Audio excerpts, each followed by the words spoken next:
should also mention that it does have an introduction with Mm-hmm. just some of the basic ideas of Stoicism. So I worked on that too. Mm-hmm. But yeah, I mean, what can I say? I love Stoicism. It's a good thing, right? Or else I wouldn't have been able to devote myself to it like that. And, you know, it was also a growth process for me actually creating the book. It was, you know, a process of almost like going through the program in reverse, since I had to think about, okay, what's important here? What do people need to know? That kind of thing. So it was a growth process for me as well. Right. Yeah, that's wonderful. So, do you want to talk about uh, the whole thing about journaling like a Stoic, anything about the process or anything else? Sure, yeah. Well, I'm sure you've talked about journaling as a spiritual exercise. Mm-hmm. So Pierre Hadot, the French scholar, is one of my all-time favorite philosophers. He's actually the one who convinced me that Stoicism was a viable way of life. If I hadn't been able to read Hadot, I don't think I would have taken Stoicism as seriously as I did. So he has this idea that the ancient Greeks practiced spiritual exercises in philosophy. And this later came to be associated with Christianity. And of course, these days we talk about it in the context of Buddhism and a wide variety of spiritual and philosophical wisdom traditions. But in the ancient Greek context, it was about bringing the theory from the realm of the theoretical to the realm of the personal, of the everyday, of your actual living of your life, right? And I love how Hadot describes two poles of philosophy. You know, these days, a lot of people, when they think of philosophy, they think of the ivory tower, right? Philosophers doing armchair philosophy at the university. But this is not what ancient Greek philosophy was about at all. It's about how do you live a good life? I'm sure you've talked about many of these things in your classes before, so I apologize if I'm repeating No, things. no, not at all. Okay, Yeah, great. go ahead. So, And Hadot is one of my favorites, but I didn't talk about Hadot as yet, so that's great. okay, well, that's a treat waiting for you to discover him then. um, so Yeah, so he says that philosophy is, of course, we have the theoretical part, which he calls the discourse of philosophy. You know, we have to be able to talk about it, we have to be able to formulate the theory, but at the same time, that's just one pole of philosophy. So he talks about it as two different poles. So you have the discourse on one side, and then on the other side, you would have the practice of it. So different aspects of philosophy are just on this continuum. You're probably not going to have one that's completely theory or one that's completely practice. Most of them are a blend of these two. So I really love keeping that in my mind as I go about my life, you know. So the spiritual practices that I do, for example, in the morning, so reading, meditation, journaling, those kinds of things, that's one pole that's kind of more theoretical or discourse to help me keep it in my mind and understand what I'm doing here. But then on the other pole is when I actually go about my business during the day, and oh, I get cut off when I'm driving, you know, or I encounter a traffic jam or something unpleasant. Okay, now I'm practicing, right? So the discourse and the practice are always complementing each other, and you can't really, I mean, it wouldn't make sense to have one without the other. If you had the discourse but not the practice, you're not going to live a good life, right? You're not going to implement it in your daily living. On the other hand, you have to have some kind of, you know, theory to support your practice. It's great to be a good person, but even better if you know why you're a good person, right? If you have that theory behind your actions. And all the more so when you're having to make difficult decisions, that's when you really want to sit down and think, okay, so how does this relate to my overall goal for my life? What is my overall goal for my life? How do I live a good life? This kind of thing. So this is where the theory can really complement the everyday practice. So all of that to say that journaling is one such spiritual exercise where you can really prepare your mind to encounter whatever you're going to face that day. And of course, you know your life best. So it's helpful to, for example, in this journal, and I'm sure other journals as well, to apply it to your own life. So you have a prompt of name the most influential person in your life.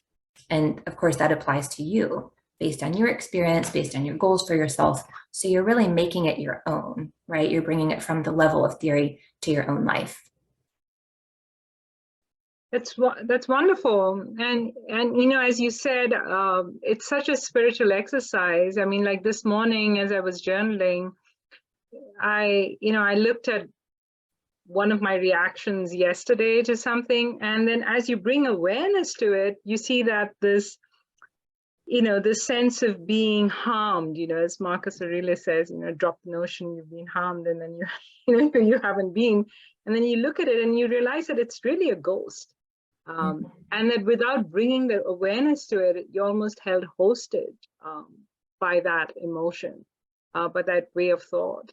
And as you said, Brittany, it's both, right? We need the medicine of the discourse and then the practice, right, where we actually have the triggering event that pushes our buttons, Right. and then we sort of interrupt that habitual pattern.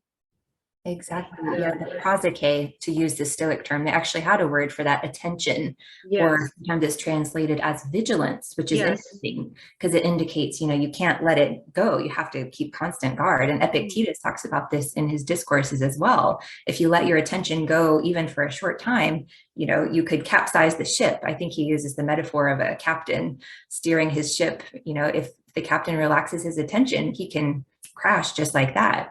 So you have to maintain that constant attention to your thoughts, your emotions, everything that you're doing. So I really like that idea of mindfulness. I guess that's Stoic mindfulness.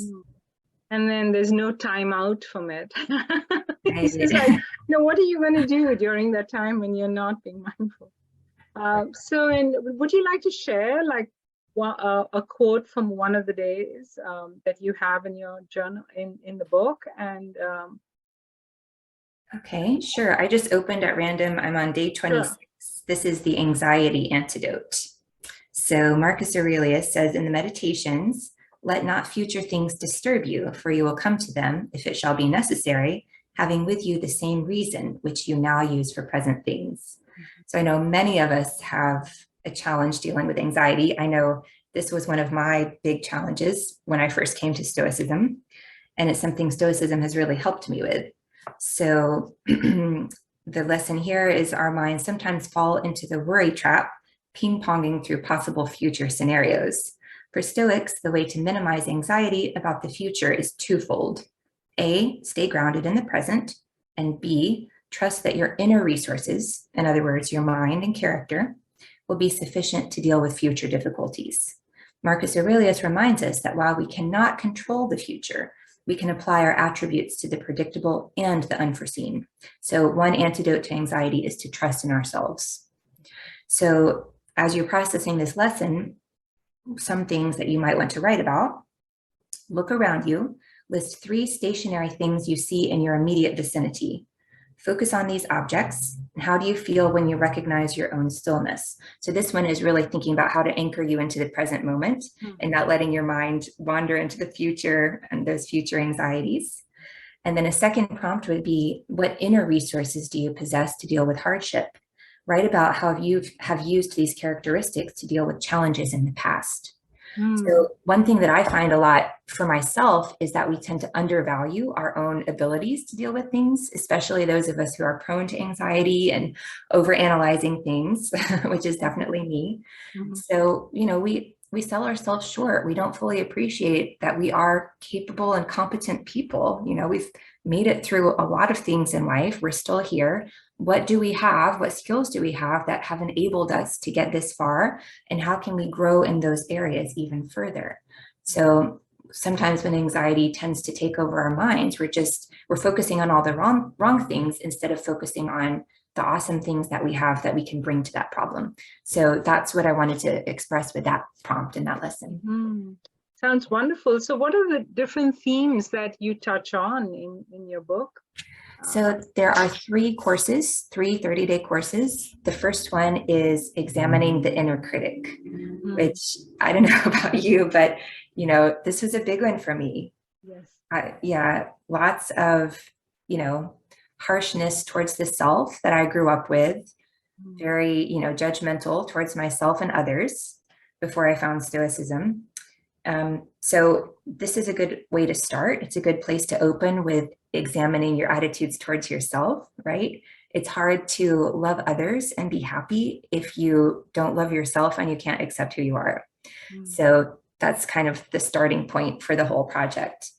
The second course, starting with day 31, is the road to acceptance. And obviously, this is another big thing, accepting all those things that we can't change, but finding the balance to understand what we can change versus what we can't, right? This is an ongoing challenge. Even if we intellectually know that we should be accepting things, it's hard to actually do it at the level of the self, right? And the inner dialogue. It's very challenging. So that's course B, the second 30 days. And course C is living with virtue. So after going through that, examining the inner critic and learning acceptance, how do we apply that in myriad ways to being a good person and living this flourishing, this rich life that we want to live? So that's how the course is set up over 90 days. Yeah, that's wonderful. I mean, I think every journey really begins with that self-love, with Maitri, with loving kindness. And it's interesting you bring that up, because just today, when I was journaling, I thought, look at yourself with the eyes of love, because sometimes perfectionism is, this high expectation for oneself, even as we aspire to practice Stoicism, practice mindfulness, can sort of turn, and then it becomes this very almost cruel, right, in the way we look at ourselves, where we actually measure ourselves very, through some sort of unrealistic standard.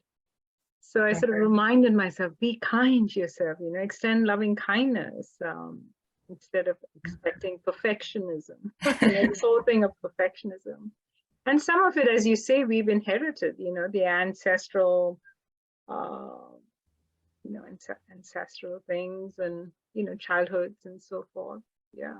Right. I think a lot of it is due to our culture right now. Honestly, I think our culture is not very kind in a lot of ways. And we kind of internalize other people's judgments of ourselves. We learn to see ourselves through other people's eyes. And then, every harsh judgment or every time we haven't been accepted, that kind of builds into our own self-image until we learn, instead of just accepting ourselves for who we are, we're constantly judging ourselves as if we were someone else looking onto ourselves. Yeah. So Stoicism is great at helping us deal with this, because it says, shed your concern with other people's opinions. And obviously this is a process. It's an ongoing journey, but it's a real game changer, because you stop looking at yourself through other people's eyes and you just see yourself for your inner character. You can peel off all those layers that you have to show the world, right? And just look at what really matters, which is what kind of person you are, how you treat others, how many people you love, and what you're doing in life. So just being able to peel off all those outer layers and focus on what really gives you true happiness, that's very big in itself. Yeah, I love the focus that you have with the Stoic care. I'm glad you brought that in, the aspect of compassion and self-care. And because the world we live in is constantly measuring us. I mean, I live among writers, and, when you're, when you publish a book, whatever it is, they're looking at sales. So you have this outside, and I know writers who are trying to publish their next book, and they say, oh, but your last book didn't do too well, it didn't win awards. And so competition, and this sort of external self-worth, and so you really have to be strong to withstand that, and to actually know what really matters. It doesn't really matter. Yeah, I saw a tweet from Donald Robertson last week. I think you might have commented on Ranjini, when he said, okay, so how do I measure the success of a book? And I think one of the things he said was, if somebody tells me that it had an impact on them. And so absolutely, it's not quantity, right? It's quality. Is your book offering something good to the world?